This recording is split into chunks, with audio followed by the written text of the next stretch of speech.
Welcome to the Real News Network. I'm Paul Jay, coming to you today from New York City, Manhattan Neighborhood Network studio.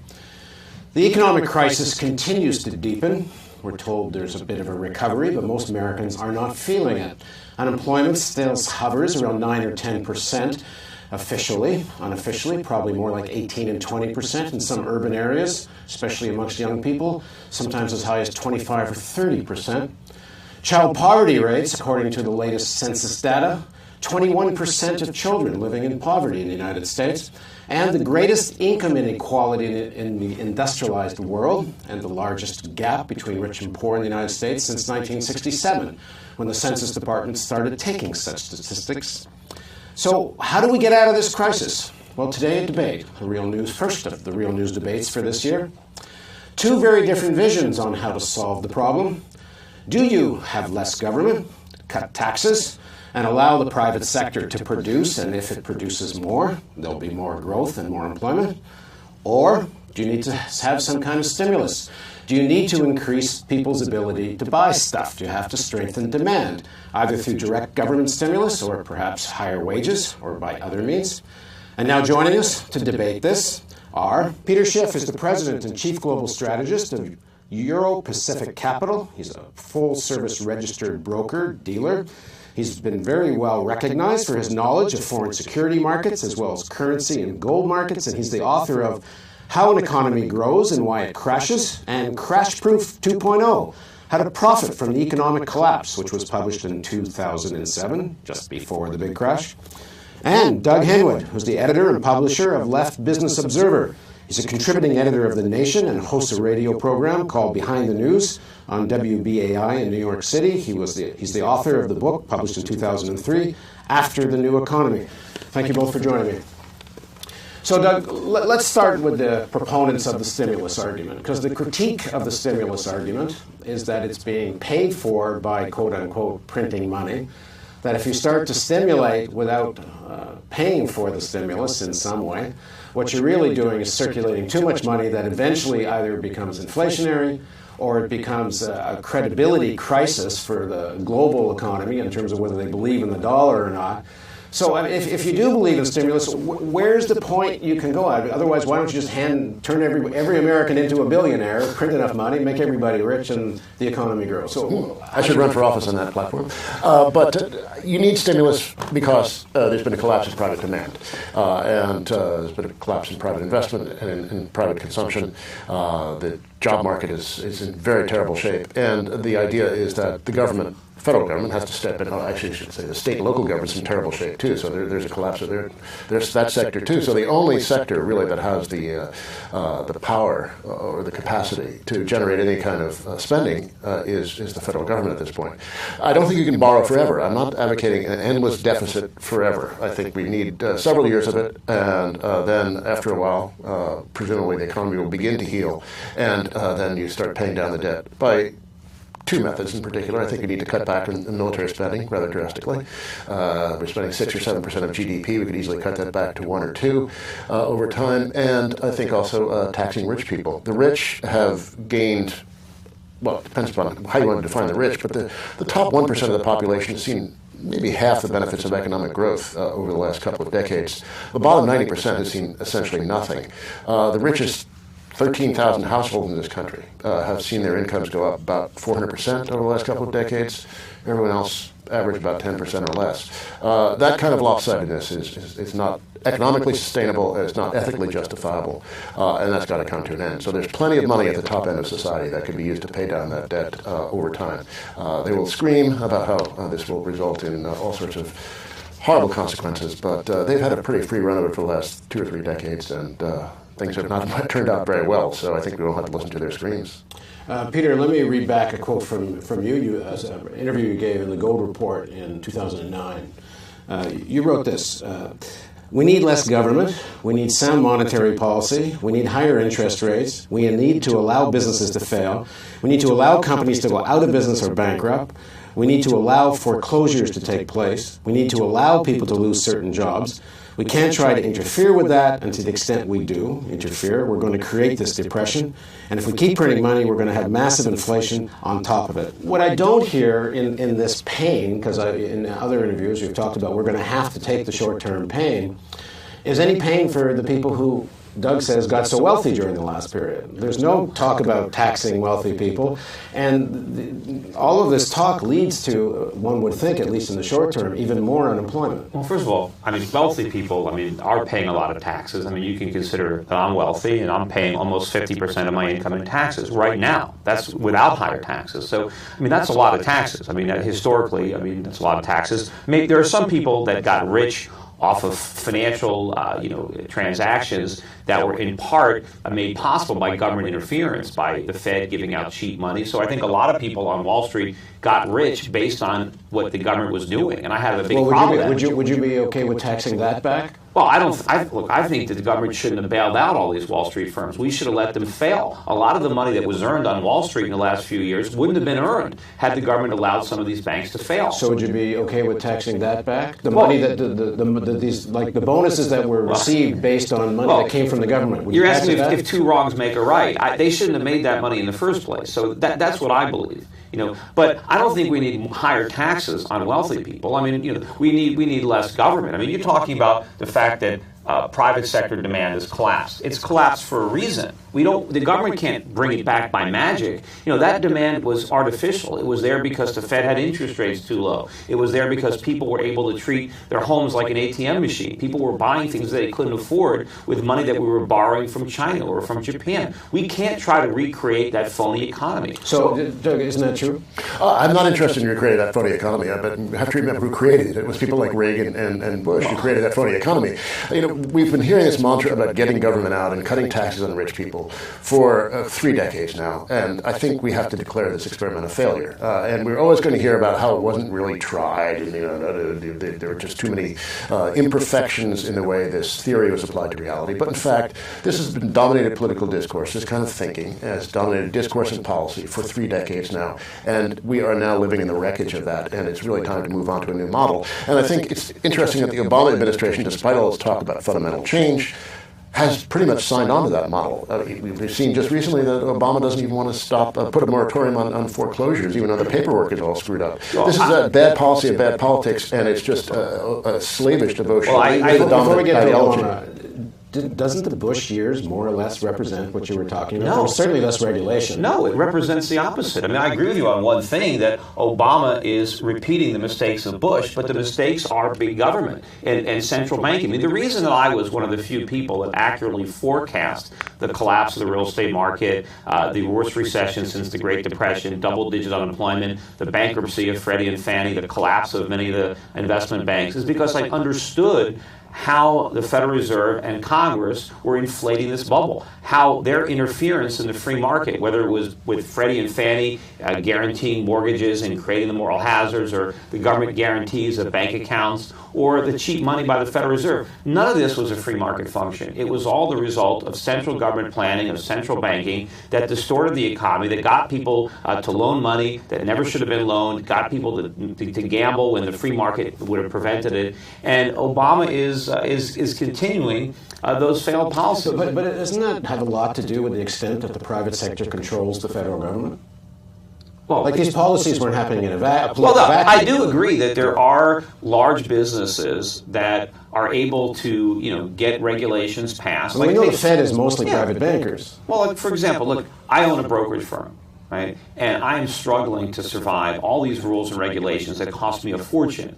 Now, why are those rules and regulations there? Because some of the largest brokerage firms in the country want them there. Because having all these regulations makes it harder for smaller firms to compete with these gigantic firms that have the economies of scale to handle all the regulatory burden. Smaller firms can't do it. So you do have certain special interests that control Washington. But that's not capitalism. You can call it fascism or corporatism, but it's not a free market. But the problem rests in Washington. What we need to do is remove all these barriers to production and economic growth. Right now, we're running an economy that's all we do is borrow money and spend. You assume that all these sorts of financial adventurism should be allowed to rip, and anything if the government does to get in the way with it is a bad thing. Maybe it shouldn't be done. But we've also seen the last couple of decades, finance has been able to do pretty much what it wanted. There has been a deregulation of absolutely everything starting in the mid-'70s, just preceded. We saw the deregulation of interest rates, late 70s, early 80s. We saw the elimination of all these lines of business regulations. And for the last couple of decades, finance has been able to do pretty much what it wanted to. There's been a proliferation of independent hedge funds, the shadow banking system. These are all some of these are fairly small entities. There's been no inhibition of innovation or the creation of financial entities. They've been able to do whatever they wanted to. Congress has spent the last decade writing legislation, not repealing it. I mean, these guys are passing one law after another. To say that we have less regulation now than we had a decade ago or a generation ago is preposterous. It is not preposterous. Speak to a small businessman. Businesses are shutting down in this country every day because they can't survive the cost of the regulations. That's the reason we're so uncompetitive. How did the housing bubble get so inflated? Part of it was that banks were allowed to create completely opaque securities. It was because the government guaranteed the mortgages. Why was Freddie and Fannie guaranteeing mortgages? And why was the Federal Reserve giving away money at 1%? That's why we had a housing bubble. Let him answer what you said. I'm not going to deny that we have a system of socialism for the rich in this country. It's a very toxic combination of allowing finance to do whatever it wants to in an expansion and then bail them out when they go bust. I think that we had to have some kind of financial bailout or the financial system would have imploded. Ben Bernanke made his academic reputation studying the Great Depression and its financial mechanisms and the propagation of it. It's what made the Great Depression great was that the 10,000 banks collapsed and he wanted to prevent a rerun of it. Nobody with any kind of responsibility or any kind of human sympathy would want to let this process of bankruptcy and failure run to the point where you get a 25% unemployment rate like we had in 1932. We're at 18% now, or 17%. We're talking about comparing by the same definition. What we have now is almost 10%. It would be 25 if we were going to rerun the Great Depression. No, but I'm saying no one wants to let that process run because it's cruel and destructive and would also result in a great deal of political turmoil. And if we had a capitalist class that was capable of thinking beyond the next quarter or the next week's profit report, they would be aware of the fact that they have to stabilize the system for their own sake. Otherwise, the whole thing is turning into unfortunately, because we are following this Keynesian model of stimulus, we're going to have something worse than the Great Depression. We're going to have more people unemployed, but the unemployed and the employed alike are going to watch their cost of living run up because we're going to have runaway inflation. Okay, let's deal with the issue of that. In a depression. The people that have agreed with your economic theory have been predicting hyperinflation and inflation for at least a couple of years, if not longer.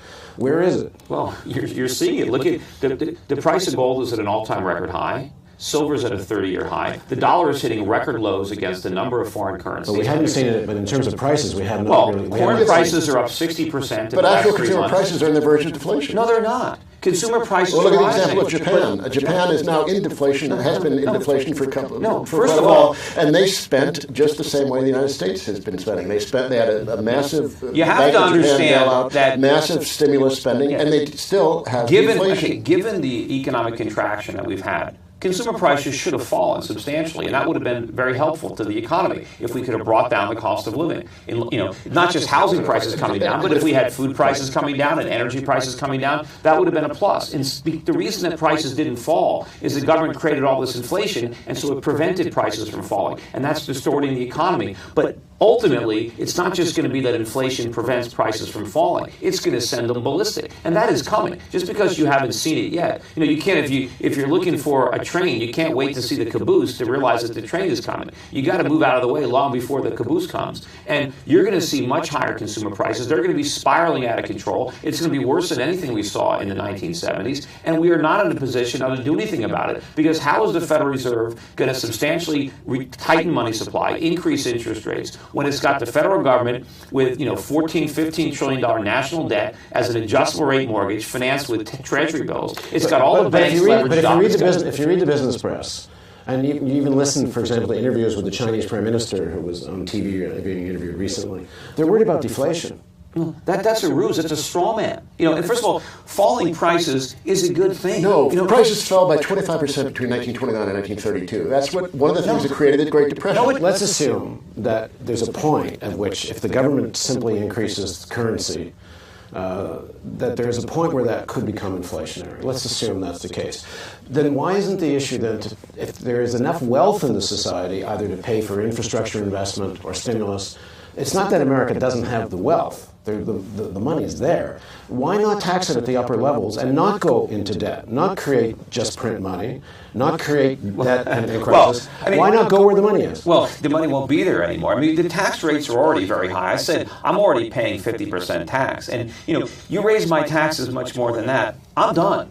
I'm not going to work at all. I have 125 employees. What if I just retire? Because I don't. Because we had in the 1950s and 1960s, we had top marginal tax rates of 80%. And the economy was sounder and nobody paid those taxes because they had all kinds of deductions that don't exist anymore. The effective tax rate. You look at the Congressional Budget Office analysis. The effective tax rate was higher then than it is now. And also, Bush cut top tax rates very dramatically, and we had the weakest expansion of the problem. Let me interrupt. There's been enough real-world experience of your line of thinking that I think we need to pronounce it a disaster. And it's not a disaster. And the problem is when you raise taxes on a businessman, on an entrepreneur, the money that you're taking away and giving to government isn't money that he was going to spend. It's money that he was going to invest. It doesn't depend what level you're talking about. Like if you're a multi-billionaire, it's quite a different thing than if you're a medium-sized businessman. But even if you're a billionaire, any money that the government takes from a wealthy person, it's just going to spend it. The wealthy person is going to invest it to grow the economy, to produce goods and services, to provide employment opportunity. A socialist model of just taking money from the wealthy and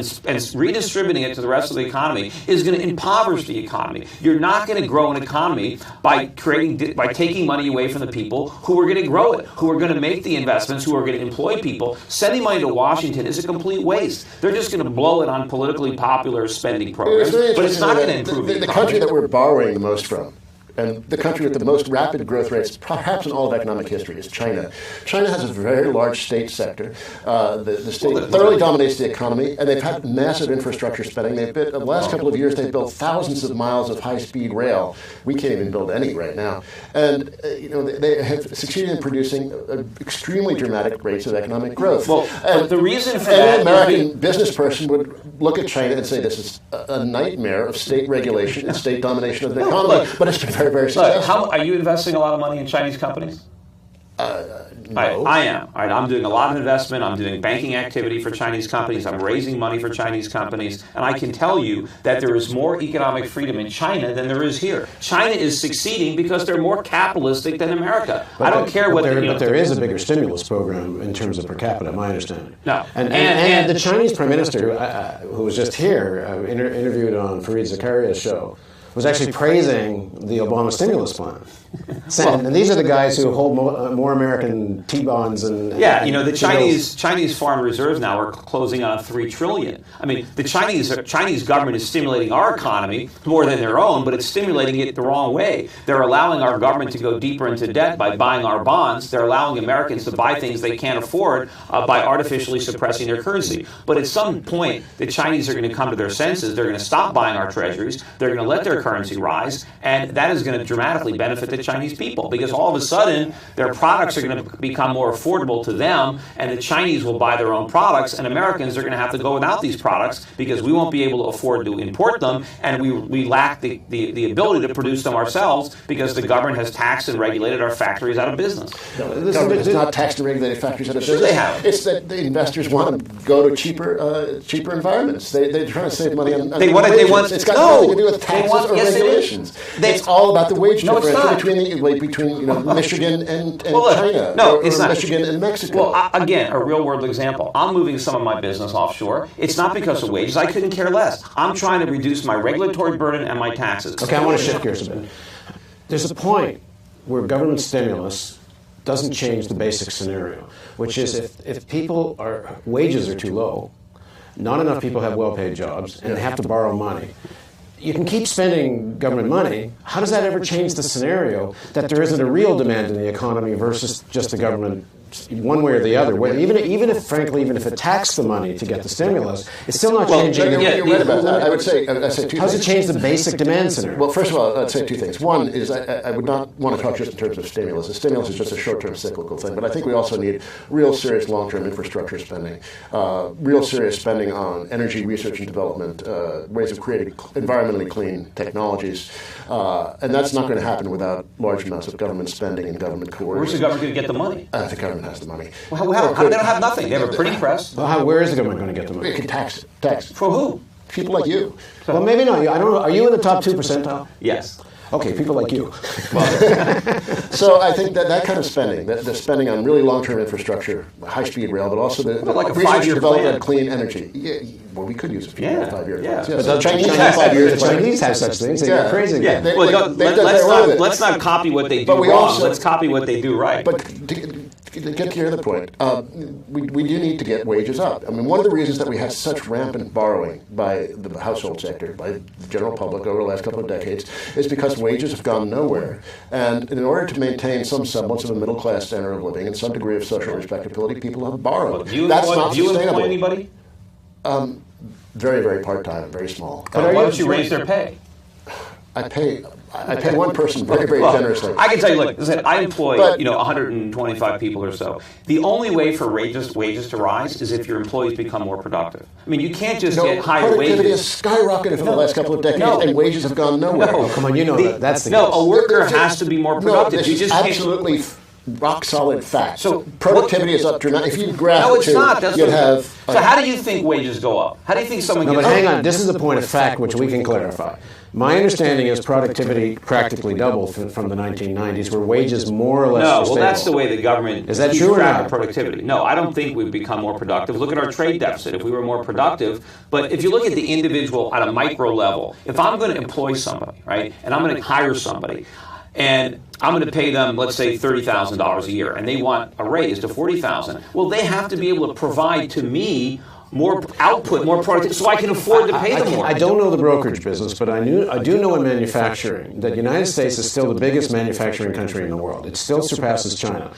Number two. Well, I don't know what we're manufacturing because we have we are not Many things. Huh? Many things, but the point is that far less people are manufacturing almost the same amount of goods as they did 10 years ago. I mean, these, as I understand it, these are pretty stable. I think they're manufacturing a lot less. Absolutely orthodox truth. There's just no denying the fact that productivity in manufacturing, but also some of the service sector, has increased enormously. Well, over the some last of it couple is some of it decades, is and wages some of have it gone is absolutely it's the nowhere. way they because you know how come the productivity is higher because they outsource all their production to other countries and that's helping their productive figures because they don't have The American. people at the Bureau of Labor Statistics know what they're doing. They every effort to account. They don't know what they're for doing. They don't do that. If you fire an American worker and then outsource that job abroad, that's no longer counted as wages. Even though foreign people are working, you're just paying a bill to a company that's outsourcing that, and so it doesn't look like Okay, wages. but I want to get really clear on one thing, because we're going to check this afterwards, and we're going to put this up for people to see, and if we're wrong, we'll say so.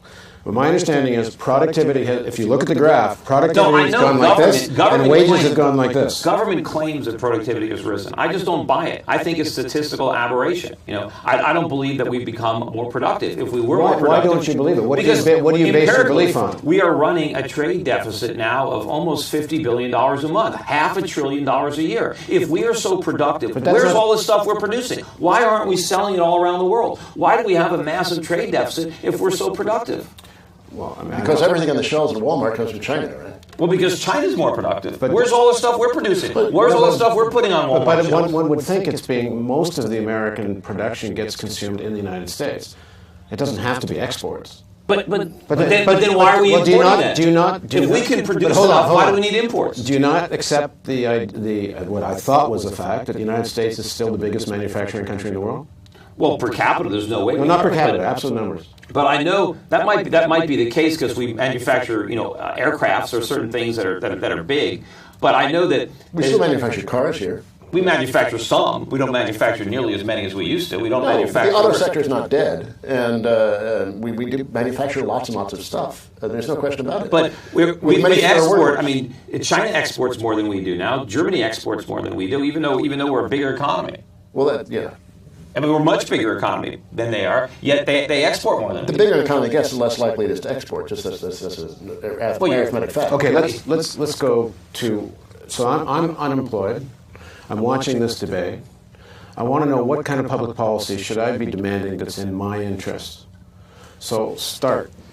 Well, I think, as I was saying earlier, I think what we need is to create industries for the longer term. I don't think we're going to get low-wage industry back in the United States. I'm not a protectionist in that sense, but I think we need to get really advanced, environmentally sophisticated technologies going in this country. How are we going to do that? We need to be producing, solar panels. We need to be producing all kinds of energy infrastructure, and the government can do that. The computer industry would not exist if it had not been for Pentagon subsidies in the 1950s and 1960s. The pharmaceutical industry in the United States has been a long beneficiary of public policy through assistance to research and development, fundamental research and product development.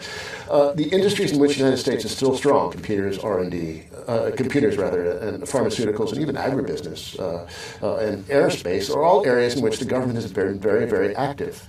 And I think we need to extend that model to developing new technologies, in new green technologies that can create high-wage jobs and bring manufacturing back, and also save us from climate crisis. We're not even strong. Same question. I'm unemployed. Yeah. I'm watching this debate.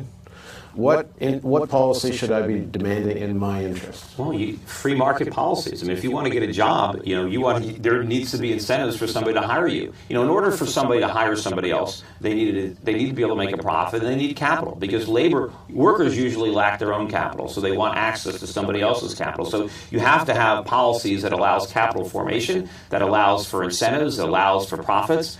So you want less government regulation, you want lower taxes, so that jobs can be created. I mean, now, what happens to me in the meantime? Because if I understand it correctly, we're going to go through quite a period of pain, and I don't think the top 2 percentile is going to be feeling the pain quite the way me, the unemployed person, is. So how long? What are you going to do for me? Well, there's nothing the government can do for anybody. Wall Street banks are sitting on something like $1 trillion, most of it which came at practically zero interest rates from the Fed. And they're just sitting on it. It's not circulating. If anything, they're loaning it to the government. They're buying bonds. Well, they may buy bonds. A lot of them are just, if they're buying bonds, it's a way they can get liquid again fast. Right. Well, that's what they're doing. They're sitting waiting for a crash. And they're sitting waiting for the economy to quote-unquote bottom out. And maybe they would even like to push it into more bottoming out. Because what more would you want if you're sitting on cash? Now just wait to buy up on the cheap. Yeah, well, they've got oodles of money and they don't want to share it. But they think the economy is very weak, and there's not much prospect of recovery anytime soon. So nobody wants to lend money in that situation, which is, this is we're back what Keynes was writing about in 1936, when private investors do not want to lend because of fear of risk or fear of a stagnant economy. The government has to step in and act. Otherwise, we'll just be stuck. Well, the reason the economy is stagnant is because unemployment equilibrium indefinitely. Well, now, also, your question earlier about what to do for the unemployed person, I was talking about longer-term stuff, but we also have very short-term immediate needs for people who are unemployed, who going to get thrown out of their houses and can't put food on the table. We need better unemployment benefits, and we need job creation programs. The stimulus bill, I think, was very defective in that it didn't focus enough on long-term infrastructure, but it was also no direct job creation. The free market is the best way to create jobs and get rid of these government barriers. And we don't want more unemployment benefits. We'll just subsidize unemployment even more. I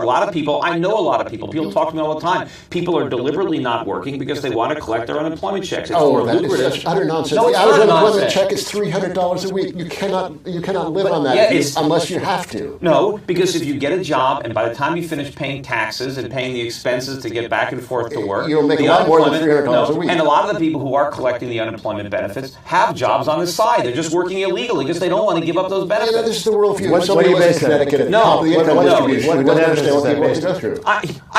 get emails all the time from people who tell me that either they're doing it or friends are doing it. They know a lot of people that are taking unemployment benefits. I did it myself. But when you decide regularly? Yeah, I did it myself. I was unemployed once myself. I didn't even look for a job. So you think the unemployment rate will go down if there were not unemployment benefits? Oh, absolutely. People would be taking jobs. I mean, I've talked to businessmen. Bugs if they are. No, I've talked to businessmen who say they can't find anybody to take jobs because they'd rather have unemployment. Now, yes. This is just the whining of the No, it's not. Bob Cutner called it the revolt of the haves back in the 1970s. We're back here again. Okay, we're not going to come to an agreement here, but I think we've laid out what the different positions are very well. So thank you very much, Peter. Yes, sir. Thank you, Doug. Thank you. And thank you for watching. And I guess you'll make up your own mind what's good for you in terms of economic policy.